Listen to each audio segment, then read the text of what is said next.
Et bonjour YouTube, ici la seule, l'unique, la meilleure des marmottes, j'espère que vous allez bien. On est ensemble aujourd'hui pour une nouvelle fournée de news très sympathique de la part de chez Game Workshop. Comme d'habitude, n'oubliez pas de vous abonner, liker et commenter cette vidéo si elle vous a plu. Et sans plus attendre, la première nouvelle du jour, un roman Warhammer 40 000. Jusque-là, rien de choquant, on en a toutes les semaines. Mais ce qui est très cool, c'est qu'on a la figurine qui va avec. En effet, on va parler d'Aveline. On commence chez Black Library une nouvelle série de romans pour expliquer comment elle a eu son surnom de tueuse de démons. Et pour sortir avec le roman, ils nous sortent une figurine complètement incroyable. Moi qui me plaignais durant le reveal du codex des Sœurs de bataille qu'on n'avait rien de vraiment de nouveau, et ben là on est sur du très solide avec les deux petits chérubins à gauche à droite. Vraiment une pose très Jeanne d'Arcesque, quand je veux dire très templier. Honnêtement, la même figue chez les Black Templars serait fonctionné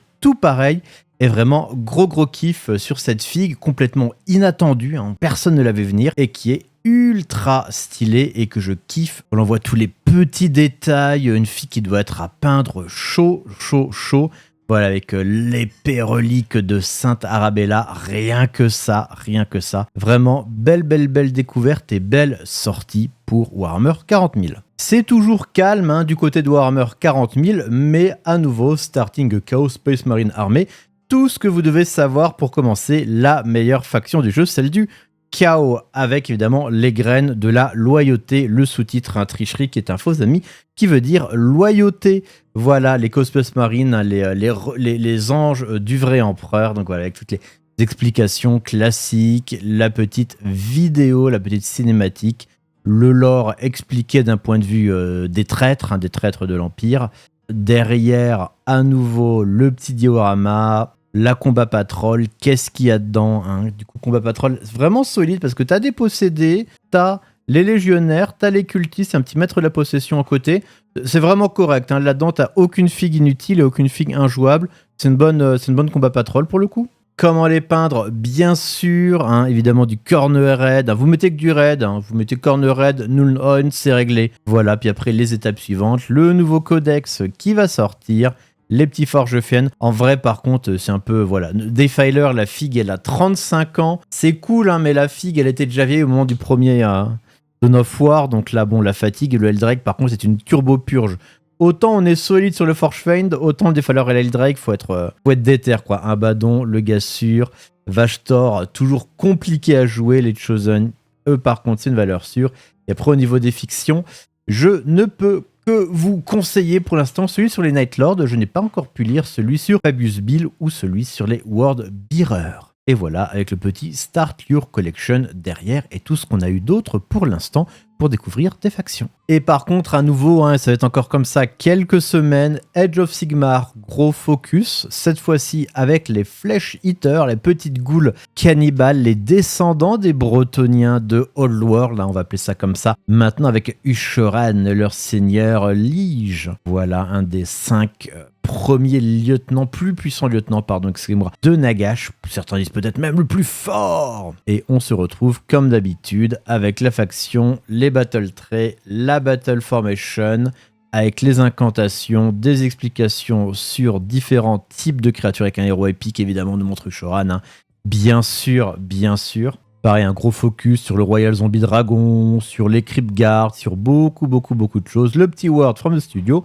Et enfin, le Spearhead Spotlight pour avoir votre petite faction pour jouer directement dans ce nouveau mode de jeu qui arrive. Et donc, du coup, plein de bonnes choses.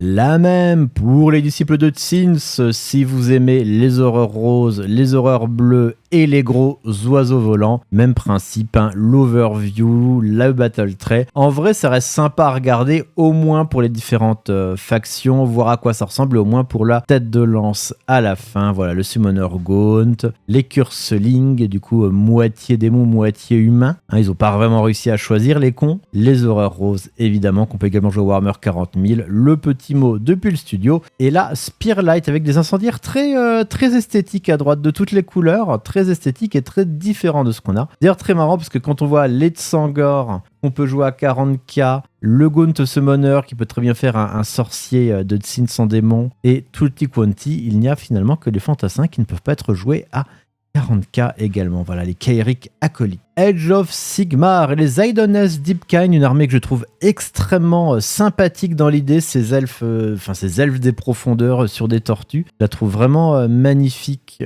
dans l'idée. Le concept est cool. Bon, malheureusement, il manque de figurines différentes, on va pas se mentir. Donc du coup, ils vont pas nous montrer des milliards de choses. Ainsi, les Eidolons, forcément, mais c'est un petit peu tout ce qu'il y a. C'est un petit peu dommageable, mais bon, on va avoir le mot du studio, bien sûr, et la Spearhead qui va également sortir si vous aimez les requins et si La Petite Sirène est votre film préféré. Et si par contre vous avez toujours rêvé d'être vulcanologue, ou alors si vous êtes naturiste, les nains en slip avec une énorme barbe sont là pour vous, les éléments du feu, du sang, de l'or et du feu. Non, ce n'est pas Korn, ce sont des nains en slip.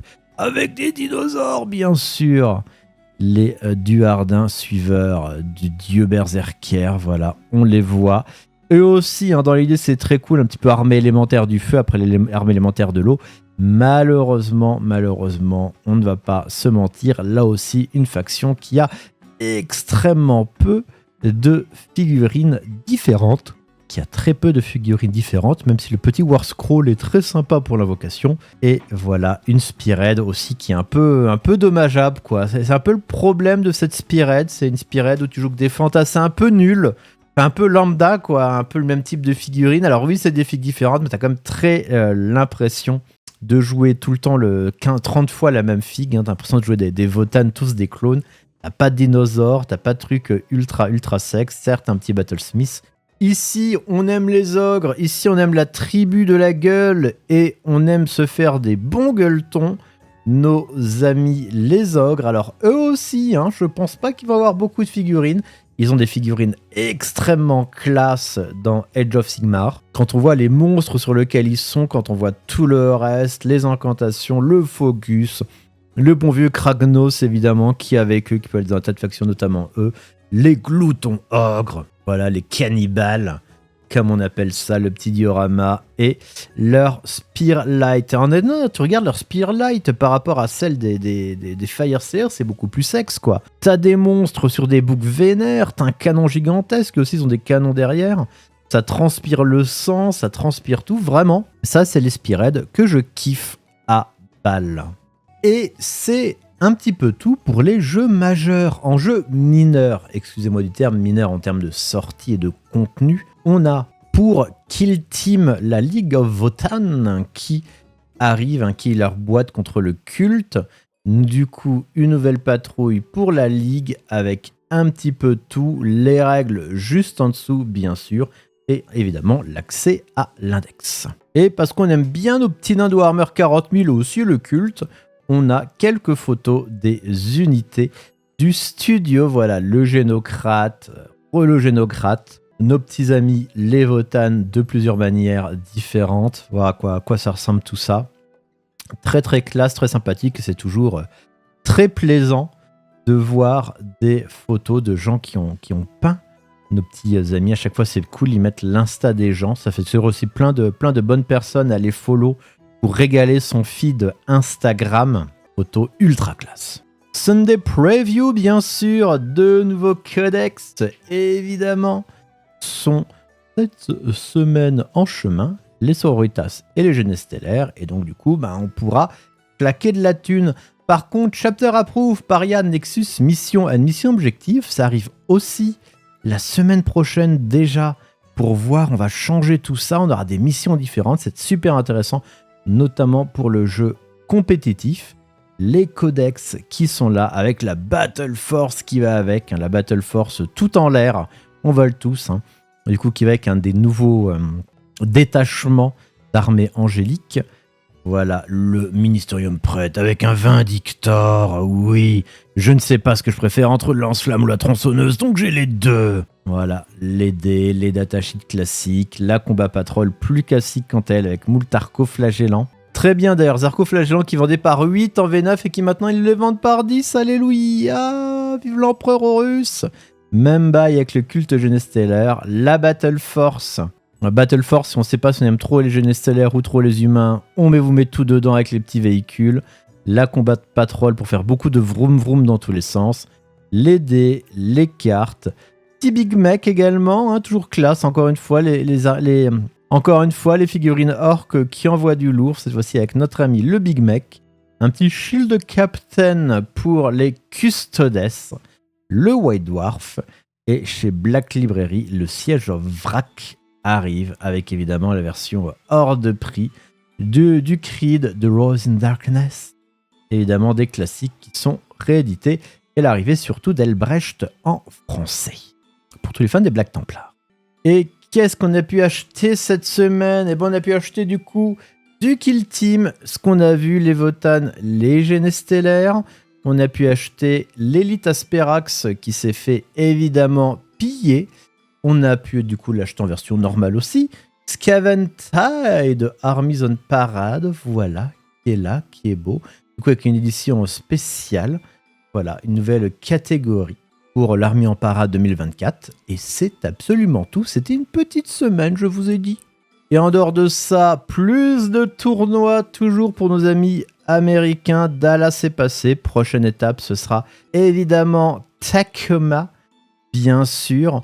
Mais je vous en parle pas de ça parce qu'il y a effectivement aussi tous les événements Warhammer World Event qui du coup est à Nottingham avec donc de l'Age of Sigmar en septembre, du Légion Impérialiste en août, du Warcry en septembre, du Middle-earth en team en septembre également, et évidemment des batailles stratégiques le 27 septembre. Bref, pour tout et de tout, les jeux, sauf Warhammer 40 000, on a déjà les dates. Et enfin, la figurine gratuite du mois est évidemment un Dark Oath Marauder du chaos, avec en plus le petit Collectible Coin pour les Slave to Darkness, si tu claques suffisamment de Moulaga, avec bien entendu l'album, oui, qu'on te donne pour collectionner. Achète. Avec le petit tuto, si vous préférez un Stormcast Eternal ou un Space Marine du bien. Voilà, c'est tout pour cette semaine. In fine, c'était une toute petite semaine. Heureusement, on a eu la figurine des Sœurs de Bataille pour nous régaler, nous faire plaisir et nous vendre un peu de rêve. Je vous dis à la semaine prochaine pour une nouvelle vague de news, en espérant qu'il y a un petit peu plus de rêves qui arrivent. Des bisous YouTube et ciao!